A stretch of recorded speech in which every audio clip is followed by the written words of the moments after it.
یہی ہے زندگی اپنی، یہی ہے بندگی اپنی، کہ ان کا نام آیا اور گردن جھک گئی اپنی۔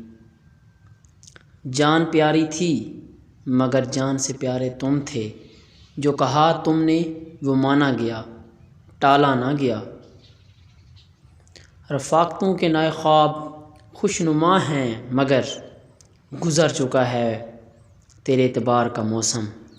خراب عادتیں چھوڑنے لگا ہوں، اتفاق سے ان میں تمہارا شمار بھی ہے۔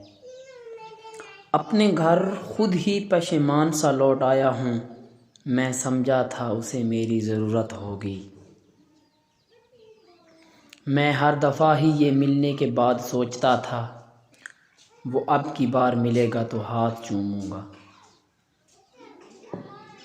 ضد نہ کرو ہماری داستان سننے کی، ہم ہنس کر سنائیں گے تو بھی رو پڑو گے۔ بعض لوگ خاموشیاں تک پڑھ لیتے ہیں اور بعض لوگ الفاظ ہی نہیں سمجھ پاتے۔